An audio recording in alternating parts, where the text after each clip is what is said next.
다 함께 사도신경으로 우리의 신앙을 고백하겠습니다. 나는 전능하신 아버지 하나님, 천지의 창조주를 믿습니다. 나는 그의 유일하신 아들 우리 주 예수 그리스도를 믿습니다. 그는 성령으로 잉태되어 동정녀 마리아에게서 나시고 본디오 빌라도에게 고난을 받아 십자가에 못 박혀 죽으시고 장사된 지 사흘 만에 죽은 자 가운데서 다시 살아나셨으며 하늘에 오르시어 전능하신 아버지 하나님 우편에 앉아 계시다가 거기로부터 살아있는 자와 죽은 자를 심판하러 오십니다. 나는 성령을 믿으며 거룩한 공교회와 성도의 교제와 죄를 용서받는 것과 몸의 부활과 영생을 믿습니다. 아멘. 찬송가 500장 함께 찬양하겠습니다. 찬송가 500장 함께 찬양하겠습니다. 물 위에 생명줄 던지어라. 누가 저 형제를 구원하랴. 우리의 가까운 형제이니 이 생명줄 그 누가 던지려나. 생명줄 던져 생명줄 던져 물속에 빠져간다. 생명줄 던져 생명줄 던져 지금 곧 건지어라. 너 빨리 생명줄 던지어라. 형제여 너 어찌 지체하나. 보아라 저 형제 빠져간다. 이 구조선 타고서 속히 가라. 생명줄 던져 생명줄 던져 물속에 빠져간다. 생명줄 던져 생명줄 던져 지금 곧 건지어라. 너 어서 생명줄 던지어라. 저 형제 지쳐서 허덕인다. 시험과 근심의 거센 풍파 저 형제를 휩쓸어 몰아간다. 형 생명줄 던져 생명줄 던져 물속에 빠져간다. 생명줄 던져 생명줄 던져 지금 곧 건지어라. 위험한 풍파가 곧 지나고 건너편 언덕에 이르리니 형제여 너 어찌 지체하나. 곧 생명줄 던져서 구원하라. 생명줄 던져 생명줄 던져 물속에 빠져간다. 생명줄 던져 생명줄 던져 지금 곧 건지어라. 아멘. 오늘 하나님께서 우리에게 주시는 말씀은 로마서 9장 30절에서 33절까지 말씀입니다. 로마서 9장 30절에서 33절까지 말씀 우리 함께 읽겠습니다. 그런즉 우리가 무슨 말하리요? 의를 따르지 아니한 이방인들이 의를 얻었으니 곧 믿음에서 난 의요. 의의 법을 따라간 이스라엘은 율법에 이르지 못하였으니 어찌 그러하냐? 이는 그들이 믿음을 의지하지 않고 행위를 의지함이라. 부딪힐 돌에 부딪혔느니라. 기록된 바 보라 내가 걸림돌과 거치는 바위를 시온에 두노니 그를 믿는 자는 부끄러움을 당하지 아니하리라 함과 같으니라. 아멘. 바울은 로마서 1장에서 8장까지는 이스라엘이라는 말을 사용하지 않았다고 말씀을 드렸습니다. 그리고 9장에 와서 이스라엘을 말하는 것은 참 이스라엘이 누군지에 대해서 말하고자 함인데, 처음부터 이스라엘을 이야기했다면 이스라엘은 유대인들을 가리키는 것이니까 우리가 구원의 대상이구나 이렇게만 생각을 했을 것입니다. 하지만 앞서서 분명히 우리가 봤지만 하나님께서 우리를 구원하신 그 구원은 혈통에 의한, 그러니까 유대인들만 구원하는 것이 아니다라고 하는 것을 분명히 말씀해주고 있죠. 그래서 혈통에 의한 이스라엘이 아니라 믿음의 법을 따라서 난 이스라엘이 참 이스라엘이다 라고 하는 것을 사실은 로마서 1장부터 8장이 그것을 말씀해주고 있는 것이죠. 그래서 9장에 와서 하나님께서 우리를 구원하신 그 구원의 근거를 두 가지를 들고 있었다고 말씀을 했는데, 그 중에 하나는 하나님의 언약이고 다른 하나는 하나님의 선택이었다라고 말씀을 하고 있습니다. 그래서 이것을 그냥 말로 하는 것이 아니라 이미 이루어진 구약의 말씀을 통해서 말씀하시는데, 하나님의 언약과 선택은 하나님께서 아브라함을 부르시고 언약하신 그 언약의 말씀대로 이삭을 주셨다라고 말씀하셨고, 또한 리브가가 에서와 야곱을 낳았지만 하나님께서 에서를 선택하지 않으시고 야곱을 선택했다라고 하는 것을 통해서 하나님의 선택을 통해서 하나님의 구원이 이루어졌다라고 하는 것을 말씀해주고 있습니다. 오늘 본문에서도 하나님께서 이스라엘만 구원하는, 하나님께서 유대인들만 구원하는 것이 아니라 이방인들도 구원하신다라고 하는 것을 다시 한번 말씀을 하고 있는데, 그것은 하나님의 믿음의 법을 통해서 이루어지는 것이다 라고 하는 것을 말씀을 하고 있습니다. 이 말씀을 하면서 다시 한번 유대인들, 자신들만 구원을 받을 것이라고 하는 유대인들에게 무엇이 잘못되었는지를 다시 한번 말씀을 하고 있는데, 이미 우리가 로마서 2장에서 말씀을 봤는데요.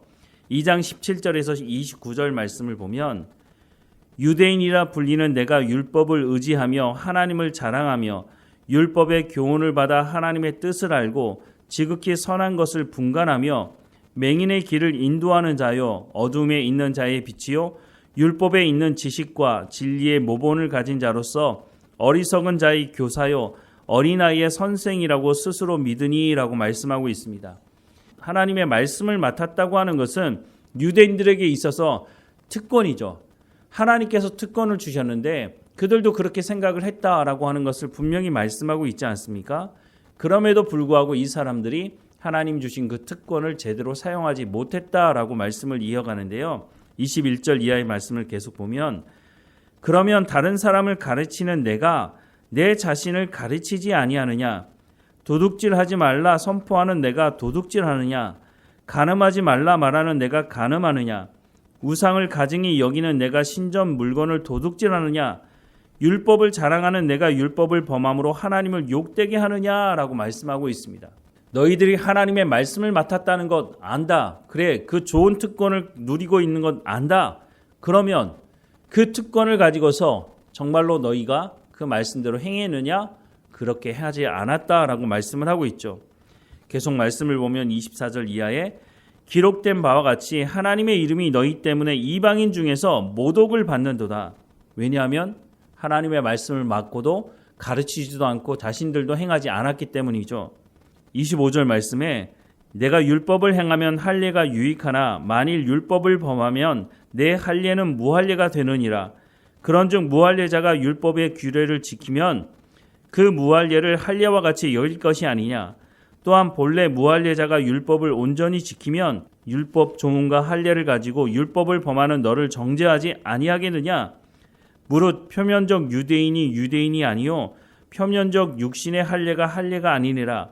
오직 이면적 유대인이 유대인이며 할례는 마음이 할지니 영에 있고 율법 조문에 있지 아니한 것이라. 그 칭찬이 사람에게서가 아니요 다만 하나님에게서니라 라고 말씀을 하고 있습니다. 그래서 하나님께서 행위에 따라 심판하신다고 말씀하고 있지 않습니까?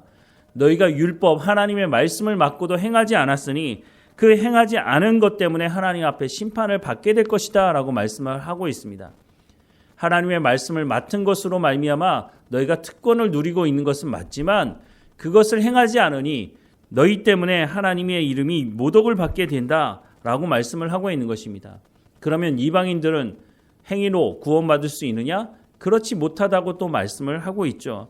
그러니까 모든 사람들이 하나님의 영광에 이르지 못하고 모든 사람들이 하나님 말씀대로 행하지 못하니 모든 사람들이 하나님 앞에 심판을 받을 수밖에 없다라고 말씀을 하고 있죠. 하지만 그것이 끝이 아니라 바로 하나님께서 믿음의 법을 통해서 구원을 하신다라고 말씀을 하고 있는 것이죠. 오늘 본문의 말씀을 다시 보면 그런즉 우리가 무슨 말하리요? 의를 따르지 아니한 이방인들이 의를 얻었으니 곧 믿음에서 난 의요라고 말씀합니다. 이방인들이 어떻게 의롭다 칭함을 받을 수 있었다고요? 믿음을 따라서라고 말씀을 하고 있습니다. 이 믿음이 뭡니까? 바로 믿음의 법을 말하는 것이죠. 믿음의 법은 하나님께서 예수님을 이 땅에 보내시겠다고 하는 그 약속의 말씀을 예수님께서 이 땅에 오심으로 성취하셨죠. 그런데 그 말씀을 어디서 성취하셨습니까? 십자가상에서 하나님의 언약을 이루셨다라고 말씀을 하고 있고 그 십자가 사건을 믿는 사람들을 하나님 부르셨고 그 십자가 사건을 믿는 사람들이 성령을 통해서 예수님을 구주로 영접하게 되고 하나님의 자녀가 되어서 하나님과 친밀한 관계가 되었다라고 하는 것을 말씀을 이미 하고 있습니다. 그래서 이방인들이 의롭다 칭함을 받을 수 있던 것은 행위로 말미암은 것이 아니라 예수님의 십자가 사건을 통해서 그 십자가 사건을 믿는 그 사람들을 의롭다 칭하셨다라고 말씀을 하는 겁니다. 31절 말씀에 의의 법을 따라간 이스라엘은 율법에 이르지 못하였다라고 말씀을 하고 있습니다. 이게 무슨 말이죠? 앞서 말씀을 드렸지만 이스라엘 백성들, 유대인들은 하나님의 말씀을 행함으로 구원을 받을 수 있다라고 믿었다는 것입니다. 그리고 율법이 자신들을 구원해 줄 거라고 믿었죠. 하지만 율법을 다 행하지도 못하고 율법이 우리를 구원해 줄 것이라고 하는 그것도 잘못되었다고 사도 바울은 말해주고 있는 것이죠. 율법이 자신들을 구원해 주는 것이 아니라 하나님 우편에 율법이 있는 것이 아니라 예수님이 계시고 예수님이 십자가에서 죽으심으로 우리의 죄를 용서하시고 우리를 구원하시는 분이다 라고 하는 것을 분명히 밝히고 있는 것입니다. 32절 말씀에 어찌 그러하냐 이는 그들이 믿음을 의지하지 않고 행위를 의지함이라 부딪힐 돌에 부딪혔느니라 라고 말씀합니다. 앞서 말씀을 드린 내용이죠. 행위로 구원받을 수 있는 사람이 없다. 의인은 없나니 하나도 없다라고 하는 것을 분명히 밝히고 있는 거죠. 33절 말씀에 기록된 바 보라 내가 걸림돌과 거치는 바위를 시온에 두노니 그를 믿는 자는 부끄러움을 당하지 아니하리라 함과 같으니라 라고 말씀을 하고 있습니다. 로마서 1장을 시작하면서 사도 바울이 이렇게 고백을 했습니다. 1장 16절과 17절 말씀에 내가 복음을 부끄러워하지 아니하노니 이 복음은 모든 믿는 자에게 구원을 주시는 하나님의 능력이 됨이라. 먼저는 유대인에게요 그리고 헬라인에게로다. 복음에는 하나님의 의가 나타나서 믿음으로 믿음에 이르게 하나니 기록된 바 오직 의인은 믿음으로 말미암아 살리라 함과 같으니라 라고 말씀하신 이 말씀을 받아서 오늘 33절 말씀에 기록된 바 보라 내가 걸림돌과 거치는 바위를 시온에 두노니 그를 믿는 자는 부끄러움을 당하지 아니하리라 함과 같으니라 라고 말씀을 하고 있습니다. 시온의 걸림돌과 거치는 바위가 무엇을 말하는 것입니까? 이것이 바로 예수님의 십자가를 말하는 것입니다. 유대인들에게 있어서는 이것이 걸림돌이고 거치는 바위가 될 수밖에 없는 것이죠. 자신들이 메시아를 학수고대한다고 말을 했지만 예수님께서 이 땅에 오셨을 때 메시아가 오셨을 때 자신들의 욕구 탐욕을 채워주지 않으니까 예수님을 십자가에 못 박아 죽이지 않았습니까? 그것을 인정할 수도 없고 인정하지 않을 수도 없는 거치는 돌이 됐다는 겁니다. 그런데 어떻습니까? 그를 믿는 자는 부끄러움을 당하지 아니할 것이다 라고 분명히 말씀하고 있습니다. 예수 그리스도의 십자가가 부끄러운 것이 될지 모르겠지만 그 십자가를 믿는 사람들은 부끄러움을 당하지 않게 될 것이다 라고 말씀을 하고 있습니다. 왜 부끄러움을 당하지 않을 수 있습니까? 이것이 바로 하나님께서 구원의 길을 여시는 길이기 때문이라고 말씀을 하고 있는 것이죠. 그러니까 예수님께서 십자가에 못 박혀 죽으셨다고 하는 것이 부끄러운 사건이 아니라 우리가 그 예수님의 십자가 사건 때문에 하나님 앞에 우리가 구원을 받을 수 있는 길이 열려졌으니 이것이 부끄러운 사건이 아니라 오히려 자랑해야 될 사건이다 라고 하는 것을 말해주고 있는 것이죠. 우리가 오늘 이 시대에 복음을 전할 때도 예수님의 십자가 사건을 빼고 어떻게 복음을 전할 수가 있습니까? 예수님이 이 땅에 오셨지만 인간의 손에 의해서 자신들의 탐욕을 채워주지 않는 그 모습을 보면서 십자가에 못 박혀 죽였지만 하나님은 인간의 악도 선으로 사용하시는 분이십니다. 그래서 그 십자가 사건을 통해서 우리를 구원하시는 그 구원의 놀라운 능력을 우리가 감사하며 그 복음을 전할 수밖에 없는 것이죠. 우리가 그렇게 구원받은 백성이라고 하는 것을 다시 한번 기억한다면 하나님의 말씀 앞에 나갈 때 우리가 교만을 떨 수가 없는 것이죠. 겸손하게 하나님 앞에 엎드릴 수밖에 없는 것입니다. 하나님의 말씀, 하나님의 그 은혜로 우리가 구원받았으니 하나님께 감사할 수밖에 없는 것이죠. 우리가 어떤 노력을 해도 어떤 대가를 지불해도 구원받을 수 있는 조건을 만족시킬 수 없는 사람들이라고 하는 것을 알게 되니 하나님께서 십자가 사건을 통해서 우리의 구원을 여셨다고 하는 것이 얼마나 감사해야 하는 것인지를 더 깊이 깨닫게 됩니다. 오늘도 하나님 앞에 우리를 구원하신 이 믿음의 법을 통해서 우리를 구원하신 그 길을 여셨던 것을 우리가 다시 한번 기억하며 하나님 나를 구원하신 것에 대한 감사를 잃어버리지 않고 늘 감사하며 살아가는 우리의 삶이 될 수 있도록, 또한 그 감사를 통해서 우리가 복음을 증거하는 증인의 역할을 온전히 감당하는 우리의 삶이 될 수 있도록 인도해 달라고 성령의 충만함을 구하며 살아가는 우리의 삶이 되기를 주님의 이름으로 축원합니다. 기도하겠습니다. 하나님, 우리 가운데 예수님을 이 땅에 보내주시고 십자가 위에서 못 박혀 죽으시고 피 흘리심으로 그 십자가 사건을 믿는 사람들의 그 죄를 용서하시며 하나님 자녀 삼아주셔서 감사합니다. 이 놀라운 구원의 은혜를 하나님 우리의 마음 깊이 새기게 하시고, 우리가 또한 하나님의 말씀을, 하나님의 복음을 알지 못하는 사람들에게 우리가 받은 이 구원이 얼마나 놀라운 것인지를 증거하는 우리의 삶이 될 수 있도록 은혜를 베풀어 주옵소서. 십자가가 우리에게 부끄러움이 아니라 자랑할 제목이라고 하는 것을 알게 하옵소서.